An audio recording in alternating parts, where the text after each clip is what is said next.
ఓం శ్రీ గురుభ్యో నమః. ఓం గం గణపతయే నమః. ఐం సరస్వత్యై నమః. ఓం శ్రీమాత్రే నమః. ఓం త్రయంబకం యజామహే సుగంధిం పుష్టివర్ధనం ఉర్వారుకమివ బంధనాత్ మృత్యోర్ముక్షేయమామృతాత్. ఓం నీలాంజన సమాభాసం రవిపుత్రం యమాగ్రజం ఛాయామార్తాండ సంభూతం తం నమామి శనైశ్చరం. ఓం శనైశ్చరాయ నమః. మనకి ఈ సంవత్సరం 2025వ సంవత్సరంలో మార్చి 30వ తేదీ చాలా విశేషప్రదమైనటువంటిది. ఎందుకంటే ఈ యొక్క రోజున మనకి ఉగాది కావటం, అర్ధరాత్రి మనకి 6 గ్రహాలు మీనరాశిలో సంచరిస్తూ షష్టగ్రహ కూటమి, ఆ తదుపరి పంచగ్రహ కూటమిగా మానవుల మీద, దేశం మీద, ప్రపంచం మీద ప్రకృతితో అనుసంధానం చెందినటువంటి గ్రహాల యొక్క వీక్షణలు ప్రకృతి మీద తన యొక్క ప్రకోపాలని చూపిస్తూ వైవిధ్యకరమైనటువంటి ఎన్నో రకాల ఫలితాలని మన మీద చూపెట్టబోయేటటువంటి సమయం చాలా తొందరగా ఆసనమైంది. అందులో ముఖ్యంగా మనం కర్మకి కారకుడైనటువంటి శని భగవానుడు అందులో చాలా పెద్ద హీరో పాత్ర వహిస్తున్నాడు. ఇప్పటి వరకు దాదాపుగా ఒక 6 సంవత్సరాల నుండి కూడా తన యొక్క స్వక్షేత్రాలైనటువంటి మకర రాశి మరియు కుంభరాశిలో ఎన్నో విధాలైనటువంటి నక్షత్రాలతో అనుసంధానమై తన యొక్క స్వక్షేత్రము, మూలత్రికోణము అయినటువంటి తన యొక్క సొంత ఇళ్లల్లో ఆయన ప్రయాణం చేస్తూ ఎంతోమందిని ఎన్నో రకాలుగా కాపాడుతూ, సరే ఎవరైతే పూర్వజన్మ కర్మాల్ని అనుభవించాలో ఆ కర్మలని అనుభవింపజేస్తూ ఆ శనీశ్వరుడు తన యొక్క మంచితనాన్ని అట్లాగే తన యొక్క ఇబ్బందుల్ని కూడా కలుగజేశాడు.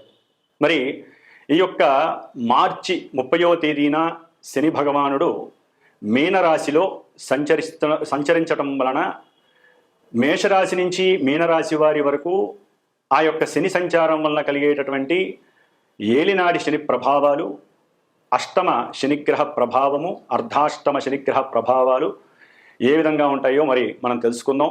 ముఖ్యంగా శని భగవానుడి గురించి మాట్లాడాలంటే చాలా ధైర్యం ఉండాలి, ఓపిక ఉండాలి, సహనం ఉండాలి. అట్లాగే మేము మాట్లాడితే చూసేటటువంటి మీలాంటి ప్రేక్షకులకి, వినేటటువంటి శ్రోతలకి కూడా చాలా మనోధైర్యం ఉండాలి.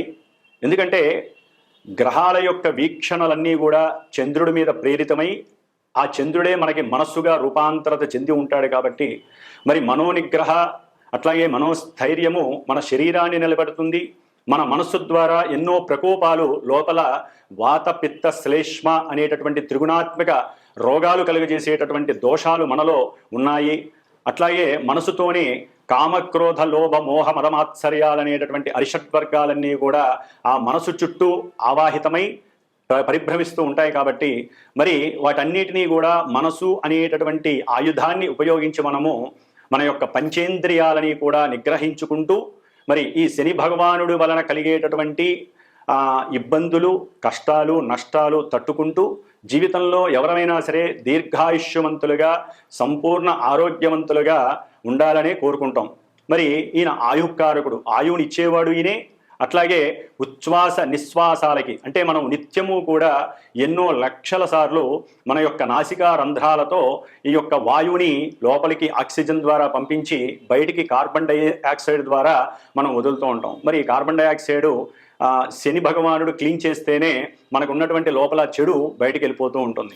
కాబట్టి ఆక్సిజన్ ఒకటే కాదు, కార్బన్ డైఆక్సైడ్ కూడా మన యొక్క ఉచ్ఛ్వాస నిశ్వాసాలు మన ప్రాణం నిలబడటంలో సరి సమానమైనటువంటి తూకం కలిగి ఉంటుంది. కాబట్టి ఆ మహానుభావుడైనటువంటి శనైశ్వరుడు కలుగజేసే ఇబ్బందుల కన్నా ఆయన మన యొక్క దేహాన్ని నిలుపుతాడు. మన యొక్క మనస్సుకి ఏకాగ్రతని, సరైనటువంటి ప్రణాళికలు ఏ సమయంలో ఏ నిర్దేశితంలో ఏ పని చేయాలి అనేటటువంటి దాన్ని ఒక క్రమబద్ధంగా వాటిల్ని రూపాంతరత చేసుకుంటే, అట్లాగే ఎవరితోనైనా మాట్లాడాలన్నా మనకున్నటువంటి ద్వాదశ రాశులు, ద్వాదశ భావాలుగా ఎన్నో భావాలని మన మీద ప్రభావితం చేస్తూ ఉంటాయి. ప్రతి మనిషికి చిన్న లేదు, పెద్ద లేదు.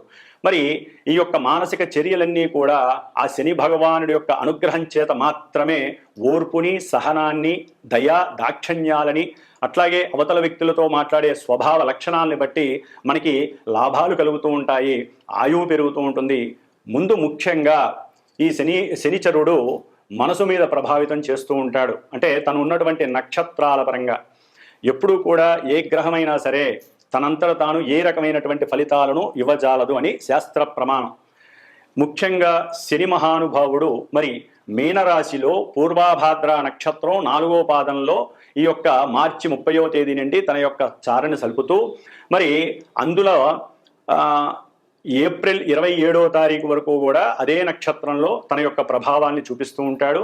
ఆ తదుపరి ఈ శని భగవానుడు జూలై 13వ తేదీన శని భగవానుడు తన యొక్క సొంత నక్షత్రమైనటువంటి ఉత్తరాభాద్ర నక్షత్రంలో ప్రవేశించి ఆ తదుపరి అక్టోబర్ 5వ తేదీన మీనరాశిలోనే పూర్వాభాద్ర నక్షత్రంలో వక్రగతిని ఆల్రెడీ శనీశ్వరుడు జూలైలో ప్రారంభం చేసి మళ్ళీ నక్షత్రపరంగా అక్టోబర్ 5వ తేదీన పూర్వాభాద్ర నక్షత్రంలో వక్రగతిని పొందుతాడు. మరి ఈయన మీనరాశిలో మరి రుజుమార్గం అంటే స్ట్రైట్ వేలో ఎప్పుడు వస్తాడంటే నవంబర్ 28 వరకు. మొత్తం మీద ఈ యొక్క శని భగవానుడు మీనరాశిలో ఉండటమే మన యొక్క కర్మలన్నీ నివృత్తి చేసేటటువంటి పరిస్థితి మనకు కలిగిస్తున్నాడు. పూర్వజన్మల్లో మిగిలి ఉన్నటువంటి పుణ్యాన్ని ఈ జన్మలో మనము దేవతా ప్రతిష్టల ద్వారా కానీ లేకపోతే ఆయన జలరాశిలో ప్రవేశిస్తున్నాడు కాబట్టి నదులు, బావులు ఇలాంటివి తవ్వటం ద్వారా కానీ, నదుల యొక్క అనుసంధానం చేయటం ద్వారా కానీ, అంటే కొంతమంది కీర్తివంతులైనటువంటి ప్రజానాయకులు ఉంటారు, పెద్ద పెద్ద గొప్పవాళ్ళు, వాళ్ళు ఈ విధంగా నదులు, చెరువులు వీటిని గనక కాపాడినట్లయితే శని భగవానుడి యొక్క ఆగ్రహం బదులు అనుగ్రహం కలుగుతుంది. అట్లాగే ఈ శని భగవానుడు మీనరాశిలో ఈ నక్షత్రాలలో అంటే పూర్వాభాద్ర నక్షత్రం, ఉత్తరాభాద్ర నక్షత్రం, ఆ తదుపరి రేవతి నక్షత్రం 3 నక్షత్రాలలో పరిభ్రమించడం వలన రకరకాలైనటువంటి దివ్యకరమైనటువంటి శుభాలు అశుభాలు కలిగే పరిస్థితులు ఉంటాయి. అట్లాగే ఈ యొక్క శని భగవానుడు మరి 30వ తేదీన మనకి మీనరాశిలో ప్రభావితం అవటం ద్వారా ఏ రకమైనటువంటి ఏ రాశుల వారికి ఏ రకమైనటువంటి ప్రభావాన్ని సూచిస్తాడనేది తెలుసుకోవడం. అట్లాగే ఈ శని భగవానుడు ఇప్పటి వరకు 30వ తారీఖు వరకు కూడా కొన్ని రాశుల వారికి ఏలినాటి, అష్టమ, అర్ధాష్టమ శని రూపాలతో వారిని ఎన్నో రకాల ఇబ్బందులు, కొన్ని మంచి చేసినటువంటి పరిస్థితి. ఇప్పుడు ట్రాక్ అనేది మారుతోంది, అంటే మీనరాశిలోకి మారుతున్నాడు. అంటే కొన్ని రాశుల వారికి ఈ యొక్క ప్రభావాలు తగ్గి కర్మ ప్రారంధాల నుంచి నివృత్తి జరిగి మరికొన్ని రాశుల వారికి ఈ యొక్క శనిగ్రహ ప్రభావం చేత మనకి కర్మని అనుభవించేటటువంటి మంచి శుభకరమైనటువంటి పరిస్థితులు కనిపిస్తున్నాయి. ముఖ్యంగా పూర్వజన్మ కర్మస్థితుల్ని ఈ జన్మలో పరిపూర్ణంగా అనుభవింపజేసేటటువంటి వాడు శని మహానుభావుడు. మరి ఒక బంగారపు ముద్దని మనం గనక ఏ విధంగా అయితే పలు రకాల యాసిడ్స్లో ముంచి వాటిని బంగారపు ఆభరణంలా తయారు చేసి మనం ధరిస్తే ఎంత దగదగా మెరిసిపోతూ 10 మంది యొక్క ఆలోచనలు, వారి యొక్క దృష్టి మన మీద పడి మనల్ని మెచ్చుకుంటారో ఆ విధంగా ఒక బంగారపు ఆభరణాన్ని 7.5-8 సంవత్సరాలు ఆయన ఈ మీనరాశిలో ఉండి కొంతమంది నక్షత్రాల వారికి, రాశుల వారికి ఆ బంగారపు ఆభరణం ఇచ్చేటటువంటి విలువైనటువంటి పరిస్థితిని ఈ శని భగవానుడు కలుగజేస్తున్నాడు. కాబట్టి ఆ రాశుల వారు తగినట్టుగా రెడీగా ఉండండి. ముఖ్యంగా ఆయన తయారు చేసేటప్పుడు ఎన్నో రకాలైనటువంటి శారీరకమైనటువంటి సమస్యలు, మానసికమైనటువంటి దుర్యోగాలు, అట్లాగే ఇంకా ఎన్నో రకాల ప్రమాదాలు, కష్టాలు అన్నీ ఇస్తూ ఉంటాడు. కాబట్టి ఈ 7.5 సంవత్సరాలు ఆయన ఒకే విధమైనటువంటి ప్రక్రియలు చేయడు. 2.5 సంవత్సరాలు ముందు వెనక మధ్యలో రకరకాలైనటువంటి పరిస్థితుల్ని మానవుల మీద ప్రభావితం చేస్తూ ఉంటాడు. కాబట్టి ఆయన్ని శనీశ్వరుని ఉపశమించడం కోసం ఆయన యొక్క శాంతి మంత్రాలని బ్రాహ్మణుల చేత ఆయనకి సంబంధించినటువంటి వేద మంత్రాలతో ఘోషని గనక మనం జలరూపకంగా జపాలు, తర్పణాలు చేసి శనిగ్రహ హోమాలు చేసి అట్లయితే గనక ఆ శనీశ్వరుడు చేసేటటువంటి విన్యాసాలు మన మీద తగ్గి ఆయన యొక్క ప్రకోపాన్ని, ఆగ్రహాన్ని మన మీద పడకుండా మన వరకు మనం అడ్డుదెర కట్టుకోవడానికి ఈ బ్రాహ్మణుల చేత చేయించేటటువంటి జప తపాలు, దానాలు, హోమాదులు కూడా చాలా పలు విధాలైనటువంటి పరిస్థితుల నుంచి మనకి ఇబ్బంది లేకుండా ఉపశమింపజేస్తాయి. కాబట్టి శని భగవానుడిని మార్చి నుంచి కొంతమంది రాసులు, కొన్ని రాసుల వారు, నక్షత్రాల వారు ఆరాధించుకోవడం ద్వారా చాలా విశేషమైన ఫలితం ఉంటుంది. ముఖ్యంగా శని భగవానుడు ఓన్లీ ఈ రాసుల వారికే కాదండి, మిగతా రాసుల వారికి ఆయన ఏ ఏ భావాల్లో అంటే ఏ ఏ భావాలలో ఉన్నా కూడా రకరకాలైనటువంటి సమస్యల్ని కలుగు చేస్తాడు. ఆ భావానికి సంబంధించినటువంటి ఆ నక్షత్రానికి సంబంధించినటువంటి మంచి స్థితిని అట్లాగే యుతిని కలుగజేసి ఎన్నో రకాల ఆపదల్ని కూడా పక్కకి నెట్టివేసే పరిస్థితి ఉంటుంది. అన్నిటికీ మూల మార్గం శని భగవానుడి యొక్క ఆరాధన. మరి ఈయన గురించి చెప్పుకుంటూ పోతే మనకి సమయం చాలా అయిపోతుంది కాబట్టి మరి ఏ ఏ రాశుల వారికి ఈ సంవత్సరం మార్చి 30వ తేదీ నుండి మరి కొన్ని నెలలు కొన్ని సంవత్సరాలు ఈ యొక్క శని ప్రయాణంలో మనం ఏ విధంగా మరి జలరాశిలో ఉన్నాడు కాబట్టి సముద్రంలో పడవ ఎక్కి కూర్చున్న వాళ్ళకి తెలుస్తుంది ఆ విషయం. కాబట్టి ఎన్నో రకాలైనటువంటి మనకి ఆటుపోటులు కనిపిస్తూ ఉంటాయి. మరి ఆ సముద్రం కాబట్టి అలలు ఎగిసిపడుతూ మనం వాటిని ఎలా తప్పించుకోవాలో కూడా ఆ శని భగవంతుడు మనకి కలుగజేస్తాడు. అన్నిటికీ మూల మార్గం ధ్యానము. ఎందుకంటే మీనరాశి అనేటటువంటిది రాశులన్నిటిలో కూడా మోక్ష మార్గాన్ని చూపించేటటువంటి రాశి కాబట్టి మరి దీంట్లో కర్మకారకుడైనటువంటి శని భగవానుడు ప్రవేశించేటటువంటి ఈ సమయం అందరికీ కూడా అనుకూలమైనటువంటి సమయంగా భావించండి. ఎక్కడా భయపడకూడదు, ఎక్కడా అధైర్యపడకూడదు.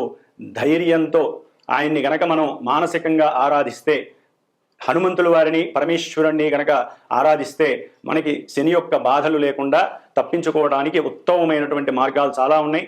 అవి పర్సనల్గా ఎవరైనా సరే వాళ్ళ యొక్క జాతకంలో ఉన్నటువంటి గ్రహస్థితిని బట్టి కూడా ఇప్పుడు ప్రజెంటు ఈ యొక్క గోచారంలో శని ఉన్నటువంటి నక్షత్రాలు, శని ఉన్నటువంటి రాశులలో సమన్వయం చేసుకుంటూ చెప్పించుకున్నట్లయితే ఇప్పుడు చెప్పేటటువంటి అందరూ చెప్పేటటువంటి ఈ యొక్క శనిగ్రహ ఇబ్బందికరమైనటువంటి ఫలితాలు ఏమీ జరగవు. ఎందుకంటే వారికి నడిచే దశలు అంతర్దశలు వేరే ఉంటాయి, ఆ నక్షత్రాలు వేరే ఉంటాయి. కాబట్టి అందరికీ ఒకే రకంగా ఈ యొక్క ప్రభావాలు జరగవు.